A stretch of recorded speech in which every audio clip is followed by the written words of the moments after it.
Hai, apa kabar semuanya? Semoga kabar Anda baik-baik saja. Terima kasih karena sudah memberikan support dan juga kesetiaan Anda untuk membangun channel Codot Film. Yuk kita lanjutkan alur ceritanya, sambil siapin kopi dan cemilan, setting suara volume full. Gasken. Mengumpulkan remunerasi. Bab 1352, mengumpulkan remunerasi. Serangga pemakan kuno. Xiao Yan terkejut saat mendengar gumaman kelompok Gu Qingyang. Ini adalah magical beast kecil yang hidup pada zaman kuno. Tubuh mereka sangat kecil, tetapi jumlahnya tidak terbatas. Serangga pemakan kuno, seperti namanya, mampu melahap segalanya. Setelah itu, mereka mengeluarkan energi murni. Awalnya, hal semacam ini seharusnya punah. Tidak disangka kita menemukan mereka di sini. Sun Er menjelaskan dengan lembut. Tirai tipis ini seharusnya dibuat oleh serangga pemakan kuno ini, tanpa diduga, kami telah menerobos masuk ke dalam sarang mereka. Jika mereka terbangun, bahkan tidak ada ampas yang tersisa dari kita. Ekspresi Gu Qing yang sedikit serius saat dia berbicara. Menemukan serangga pemakan kuno ini benar-benar melebihi harapannya. Sepertinya bukan hanya tirai tipis ini. Mungkin saja cukup banyak energi di dalam makam surgawi ini telah diciptakan oleh mereka. Gu Zhen menurunkan tubuhnya, menyentuh tanah, dan perlahan bertanya-tanya dengan keras. Gu Qingyang, apa kau berencana membuat kita semua terbunuh di sini? Hunya tertawa dengan sikap kaku dan dingin. Dengan membawa kalian semua ke tempat ini, setidaknya aku telah mengizinkanmu untuk hidup sampai sekarang. Jika kami tidak masuk, kalian semua pasti sudah mati dalam badai energi. Gu Qing yang melirik Hunya dengan acuh tak acuh. Setelah itu, matanya menyapu semua orang saat dia berkata dengan suara yang dalam, sekarang bukan waktunya untuk membicarakan hal ini. Dinding kristal di kedua sisinya perlahan-lahan menutup.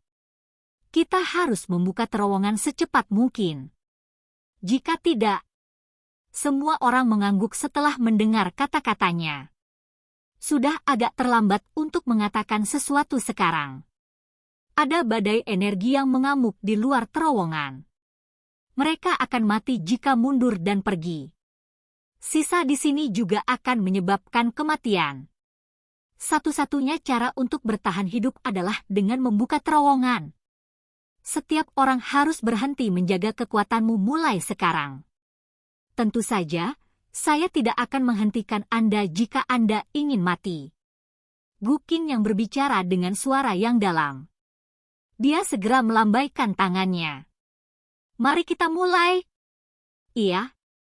Semua orang mengangguk setelah mendengar perintahnya. Mereka dengan cepat melangkah maju, dan douqi di dalam tubuh mereka melonjak tanpa menahan. Dalam sekejap, suara gemuruh yang keras muncul di dalam terowongan dengan cara yang intens. Bang-bang! Di tengah ledakan liar dan ganas dari kelompok orang ini, kecepatan saat dinding kristal dibuka tiba-tiba meningkat. Kristal ditembakkan dan lapisan tebal mendarat di tanah. Sementara semua orang melakukan yang terbaik untuk membuka terowongan, dinding kristal di kedua sisi perlahan mulai bergoyang. Pada akhirnya, orang bisa melihat dinding kristal di kedua sisi perlahan menutup dengan mata telanjang. Ada peningkatan jumlah pengumpulan serangga pemakan kuno. Ekspresi Gu Zhen serius. Ada sejumlah besar energi cair yang merembes keluar dari dinding kristal. Setelah itu, cairan energi ini dengan cepat memadat. Jika ini terus berlanjut, terowongan ini akan menutup sebelum mereka benar-benar dapat menembus dinding kristal. Tidak akan bisa terus seperti ini. Melihat ini, Xiao Yan perlahan menggelengkan kepalanya dan berkomentar dengan suara yang dalam. Tidak ada pilihan. Kami hanya dapat melakukan ini terlepas dari seberapa tidak efektifnya itu. Kami akan mati jika kami tinggal. Yang bisa kami lakukan hanyalah berusaha sekuat tenaga. Gu Qing yang mengerutkan alisnya. Dia juga merasakan sakit kepala. Tak disangka mereka akan sangat tidak beruntung bertemu dengan hal merepotkan di tempat ini. Xiao Yan juga mengerutkan kening. Dia hati-hati melihat ke kedua dinding. Sangat mungkin untuk melihat sosok serangga yang padat di belakang dinding kristal. Jumlah mereka benar-benar menyebabkan kulit seseorang mati rasa. Kita harus menghalangi laju penutupan dinding kristal. Gu Qing yang menggelengkan kepalanya saat mendengar ini. Percuma saja. Setiap serangan ditelan oleh serangga pemakan kuno ini. Menyerang secara acak hanya akan meningkatkan energi yang mereka keluarkan. Dia melambaikan lengan bajunya setelah mengucapkan kata-kata itu. Douki yang kuat dengan keras menghantam dinding kristal di kedua sisi. Semua dari mereka menyaksikan Douki menghilang ketika bersentuhan dengan dinding kristal. Gelombang demi gelombang cairan energi mulai mengalir dengan cepat dari tempat Douki mendarat. Ekspresi ketakutan akhirnya melonjak ke mata Xiao Yan saat menyaksikan adegan ini. Serangga ini mungkin tidak mencolok, tetapi tidak disangka bahwa mereka memiliki kekuatan misterius setelah berkumpul bersama. Serangga pemakan kuno ini bersembunyi di balik dinding kristal. Menyerang mereka tidak akan efektif. Serangga-serangga itu juga akan berkumpul di depan kita. Hawa dingin tiba-tiba muncul dalam hati Xiao Yan saat memikirkan hal ini. Bukankah itu berarti mereka akan disegel sampai mati di tempat ini jika itu masalahnya? Gu Qing yang sedikit terkejut saat melihat wajah Xiao Yan tiba-tiba berubah. Dia sepertinya mengingat sesuatu. Matanya dengan cepat beralih ke dinding kristal di mana dia samar-samar melihat beberapa sosok kecil berkumpul dengan cepat. Bang! Tinju yang berisi angin kencang menghantam dinding kristal di depan mereka. Kali ini, hamburan kristal yang diharapkan tidak muncul. Hanya penyok selebar setengah kaki yang muncul di tempat tinju mendarat. Terlebih lagi, penyok ini baru saja muncul ketika gelombang energi cair merembes keluar dan dengan cepat memperbaikinya. Serangga pemakan kuno itu telah lari ke depan. Ekspresi semua orang menjadi jelek ketika mereka melihat perubahan yang tidak terduga ini. Kepanikan bahkan melonjak ke mata beberapa orang. Ini benar-benar jalan buntu. Bang! Beberapa orang menolak untuk disesatkan. Mereka sekali lagi melancarkan dua serangan kekerasan. Namun, mereka tidak berhasil menimbulkan banyak dampak. Apa yang harus kita lakukan sekarang? Semua orang saling berhadapan di depan mata mereka tertuju pada Gu Qingyang. Namun, dia juga mengerutkan kening saat ini. Hati mereka tanpa sadar tenggelam. Hei, Gu Qingyang, taktik yang sangat bagus. Ekspresi pucat Hunya menjadi semakin pucat saat dia berbicara dengan suara yang gelap dan menyeramkan. Aku akan mencobanya. Xiao Yan mengerutkan alisnya saat dia mengambil dua langkah ke depan. Tidak ada gunanya, Gu Qing yang menghela nafas. Kemampuan melahap serangga pemakan kuno terlalu menakutkan. Bahkan dengan kekuatan mereka tidak dapat menyelesaikan situasi putus asa di depan mereka. Xiao Yan tidak menunjukkan reaksi apapun atas desahannya. Dia mengepalkan tangannya, tapi dia tidak melepaskan Douki. Sebagai gantinya, sekelompok api surgawi ungu coklat dengan warna putih pekat dipanggil. Suhu di dalam terowongan meningkat dengan munculnya kelompok api surgawi ini. Pergilah. Xiao Yan menjentikkan jarinya. Api surgawi di tangannya dengan cepat terbang ke depan. Itu dengan lembut melayang dan menyentuh dinding kristal. Berderit-berderit. Suara menjerit tiba-tiba dipancarkan dari dinding energi saat keduanya melakukan kontak. Semua orang tercengang melihat lubang sedalam 2 kaki muncul di tempat api mendarat. Panas yang tersisa memusnahkan serangga pemakan kuno yang tak terhitung jumlahnya. Sepertinya ini bukan situasi tanpa harapan.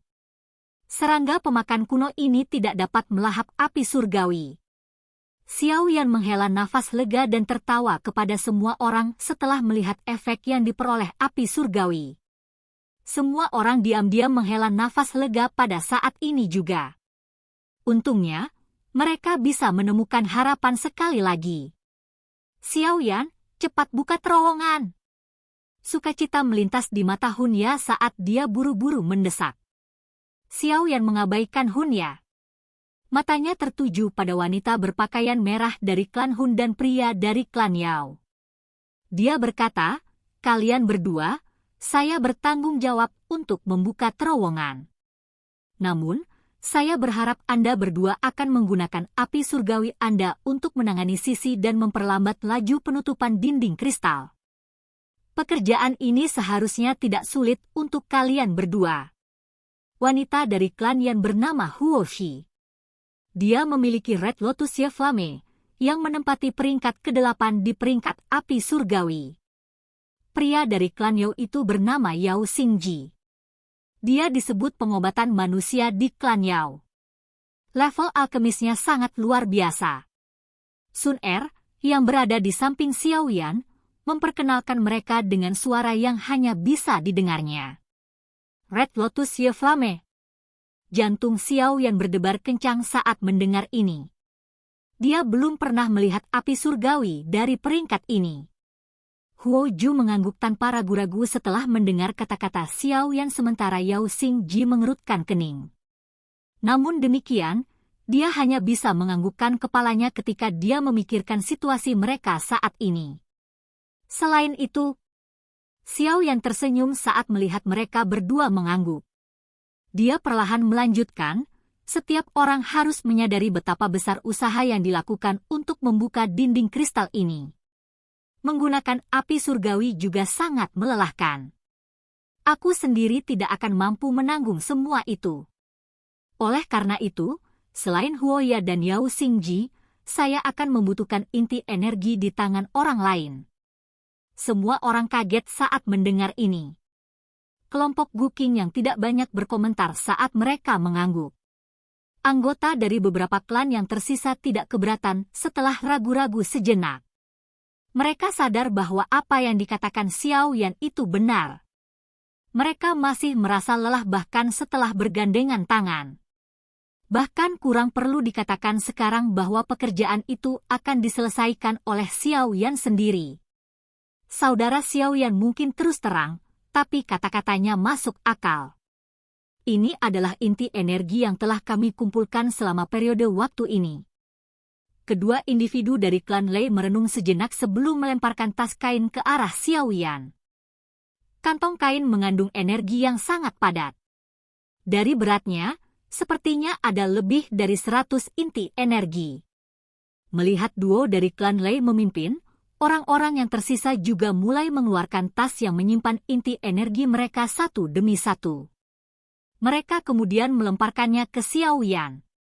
Xiao Yan tersenyum saat mengambil semua tas. Setelah itu, matanya tertuju pada duo Hunya di belakang. Dia berbicara dengan suara lemah, "Bagaimana dengan kalian berdua? Xiao Yan, kamu telah mengambil begitu banyak inti energi. Bukankah itu cukup?" Hunya menuntut dengan suara yang dalam. Wajahnya menjadi dingin setelah melihat bahwa dia gagal melarikan diri. "Terlepas dari apakah itu cukup, saya masih ingin mendapatkan hadiah dari Anda," jawab Xiao Yan sambil tersenyum. Itu adalah pemikiran yang aneh jika mereka berpikir untuk membuatnya bekerja untuk mereka tanpa imbalan apapun. Sun Er tanpa sadar tersenyum saat melihat ini dari samping. Tampaknya Xiao Yan telah memutuskan untuk dengan kejam mengambil semuanya dari kedua orang ini. "Tentu saja, saya tidak akan memaksa Anda jika Anda tidak mau. Namun, silakan berbalik dan berjalan kembali." Wajah Hunya dan Hunli berubah menjadi hijau saat mereka melihat Xiao Yan menunjukkan isyarat, "Tolong pergi." Namun, mereka pasti akan dirugikan dalam pertempuran di sini mengingat kelompok Xiao Yan sangat banyak. Oleh karena itu, mereka berdua saling bertukar pandang dan hanya bisa mengatupkan gigi. Mereka mengeluarkan tas dengan ketidakpuasan luar biasa dan dengan kasar melemparkannya ke Xiao Yan. "Ambil. Cepat mulai bekerja." Senyum di wajah Xiao Yan tanpa sadar menjadi lebih padat ketika dia mendengar suara marah dari kedua individu ini. Silahkan pergi ke. Oke guys, jangan lupa like, comment, share, and subscribe di channel Codot Film. See you next video, peace out and bye-bye.